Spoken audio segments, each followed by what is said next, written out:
बेटियां सीता और गीता की। ये दोनों बेटियां उसके दिल का तारा थी, लेकिन दूसरी तरफ सीता और गीता की आपस में बिल्कुल भी नहीं बनती थी। बात कुछ भी हो, उन्होंने कभी एक दूसरे से कभी अच्छे से बात नहीं की थी, और इसके पीछे की वजह थी। अरे रे, ये क्या है गीता? तूने तो पूरा कमरा कबाड़ से भर दिया है। अब इसको साफ कौन करेगा? कौन मतलब? तू ही कर दे अगर तू इतनी बड़ी समझती है खुद को। वाह रे वाह, पूरे घर में कबाड़ तू मचाए और साफ मैं करूं? हाँ तो साफ नहीं करना तो पूछो भी मत। अब तुझे मेरे सवाल पूछने से भी दिक्कत है? मुझे तेरे सवालों से नहीं, तुझसे ही दिक्कत है। यहाँ रहने से, तेरे साथ कमरा बांटने से, तेरी हर बात से मुझे दिक्कत है। अच्छा, इतनी दिक्कत है तो एक काम कर, जान ले ले मेरी, तभी तुझे खुशी होगी। अरे रे, ये सब क्या चल रहा है? तुम दोनों इतना चिल्ला चिल्ला कर क्यों झगड़ रही हो? क्योंकि मुझे नहीं रहना है इसके साथ बाबा, नहीं रहना है। गीता बेटा देखो, ऐसे नहीं बोलते। सीता तुम्हारी बहन है, सगी जुड़वा बहन। तुम दोनों तो पैदा ही साथ रहने के लिए हुई हो। हाँ सही कहा आपने, लेकिन यही बात आप लोगों को तो समझ में नहीं आती है ना। आपको पता है लोग हमें देखकर क्या क्या बातें करते हैं। उन्हें हम इंसान नहीं, कोई अजीब जानवर लगते हैं। लेकिन बेटा। नहीं बाबा, अब मुझे कोई बात नहीं करनी। आप हमसे चाहे कितना प्यार कर ले, लेकिन आपका ये प्यार हमारी तकलीफ कम नहीं कर सकता। गीता की बात सुनकर किशोर नाराज हो गया था। दरअसल बात ये थी कि सीता और गीता सिर्फ शक्ल से जुड़वा नहीं थी, कि उनका जिस्म एक दूसरे से जुड़ा हुआ था। इसी कारण लोग उनसे डरते थे, कहते थे कि वो असुर का रूप है, उनसे कोई भी दोस्ती नहीं करता था। इसीलिए सीता और गीता अपनी स्थिति से नाराज और गुस्से में थी।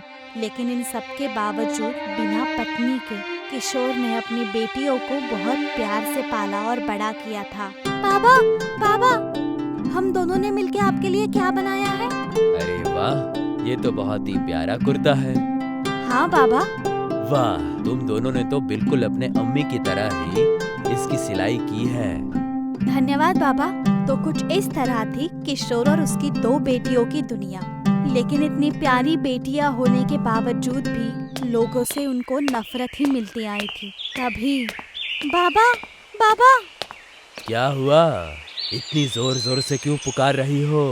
बाबा, ये पैम्पलेट देखिए, हमारे कॉलेज में डांस कंपटीशन है और मैं उसमें पार्ट लेने वाली हूँ। क्या सच में? हाँ बाबा, आपको तो पता है मुझे नाचना कितना पसंद है। लेकिन सीता का क्या? मुझे डांस कितना पसंद है। अरे सीता भी करेगी डांस मेरे साथ, क्यों करेगी ना? हाँ, क्यों नहीं। चलो अच्छा है, ऐसे ही हमेशा एक दूसरे के साथ रहना। हाँ बाबा। आखिर सीता और गीता में डांस कंपटीशन की वजह से दोस्ती हो ही गई थी। सीता को वैसे नाच गाने का शौक नहीं था, लेकिन अपनी बहन गीता के लिए वो कुछ भी करने के लिए तैयार थी। तो बस क्या, फिर देखते ही सीता और गीता की तैयारियां शुरू हो गई। तो पहले तो मुझे तुम्हें ये बताना है कि मुझे पता है तुम्हें ये सब चीजों में कोई दिलचस्पी नहीं है, तो ये सब तुम मेरे लिए कर रही हो, मेरी खुशी के लिए, और उसके लिए मैं बहुत ग्रेटफुल हूँ। ओफो गीता, अपनी बहन से कोई ऐसे आभार मानता है क्या? हाँ ठीक है, बहुत हुआ प्यार। अब मैं जैसा सिखाती हूँ वैसे करो, ठीक है? अपना दायां हाथ ऐसे गोल घुमाकर अपने कंधे पर रखो। चलो, गोल घुमाकर कंधे पर। गुड, अब आगे बढ़ो। वाह। गीता और सीता अपनी शारीरिक कमजोरी को नजरअंदाज करते हुए जोश से आगे बढ़ रही थी। वो दोनों रोज उठती, कॉलेज जाती, पढ़ाई करती और शाम को अपने सारे काम निपटाकर डांस की तैयारी करती।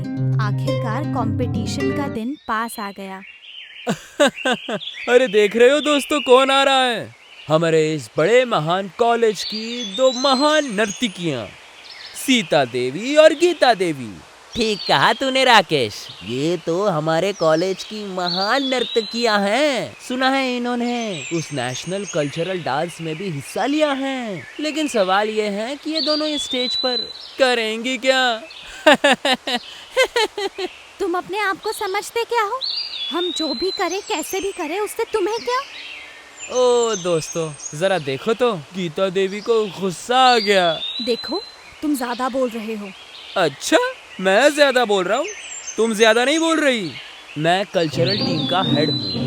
मैंने कहा था ना तुम दोनों ही इस कंपटीशन से दूर रहना। फिर भी तुम दोनों ने मेरी एक बात नहीं मानी। ये कंपटीशन है वो भी डांस की। यहाँ डांस करना पड़ता है जो तुम दोनों से होगा नहीं।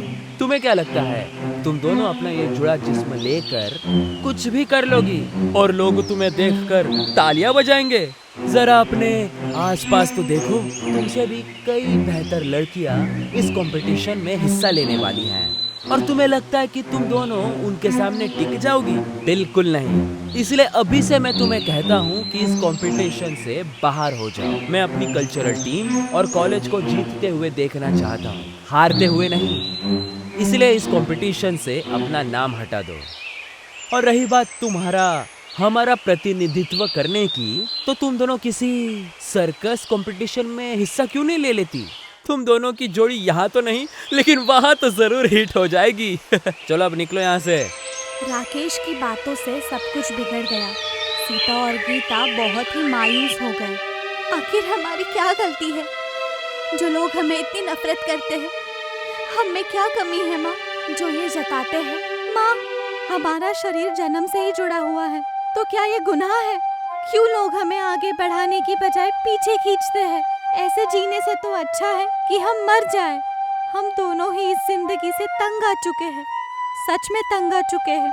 हमें नहीं करनी कोई कंपटीशन, हमें बस शांति और सुकून चाहिए माँ। बेचारी सीता और गीता, वे दोनों ही अपने जिंदगी से थक चुकी थी। उन्होंने तय किया था कि वो प्रतियोगिता में भाग नहीं लेगी। उनकी ये बातें किशोर ने सुन ली थी। अपनी बेटियों को यूं हारता देख किशोर से रहा नहीं गया और तभी। क्या कहा तुम दोनों ने? तुम कंपटीशन से पीछे हटने वाली हो? हाँ बाबा। नहीं, तुम दोनों ऐसा कुछ नहीं करोगी। लेकिन बाबा। मुझे कुछ नहीं सुनना। मैं तुम दोनों को जानता हूँ। इतनी आसानी से हार मानने वालों में से तुम दोनों नहीं हो, और अगर ऐसा तुम कर रही हो तो इसके पीछे जरूर कोई वजह होगी, और वो वजह क्या है ये मैं भी जानता हूँ। लेकिन लोगों के तानों से हार मानना, ये मैंने तुम दोनों को कभी नहीं सिखाया। लेकिन बाबा, राकेश ने सही कहा था। हम दोनों को स्टेज पर कौन देखेगा? हमारा हुनर देखने के बजाय लोग बस हमारा मजाक उड़ाएंगे। लेकिन तुम किसी राकेश की बात सुनकर ये तय क्यों कर रही हो? देखो, मैंने रोज खेती करके तुम्हें इसीलिए नहीं पढ़ाया कि तुम किसी और की बातें सुनकर खुद को कोसती रहो।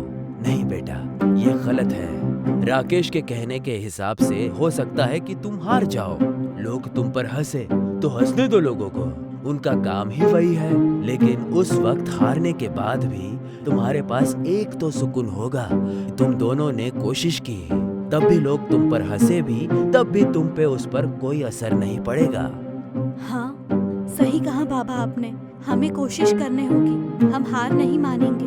हाँ, एक बात हमेशा याद रखना बेटा, हारता वो नहीं जो दूसरों से पीछे है, हारता वो है जो दूसरों की बातों को सुनकर खुद पीछे हट जाता है। किशोर की बातों से सीता और गीता दोनों का ही हौसला बढ़ गया। दोनों ही जोश के साथ फिर तैयारी में लग गई और अगले ही दिन फिर कंपटीशन में भाग ले लिया। वैसे तो सीता और गीता का डांस अच्छा हुआ, लेकिन वो दोनों जीत नहीं पाई। लेकिन इन सब से उनका हौसला टूटा नहीं, बल्कि आज पहली बार वो दोनों स्टेज पर आत्मविश्वास से नाच रही थी। तभी लोगों की भीड़ से तालियां और सीटियां सुनाई दी। आज पहली बार उन्हें उनकी कमजोरी के बावजूद लोगों से ढेर सारा प्यार मिला था।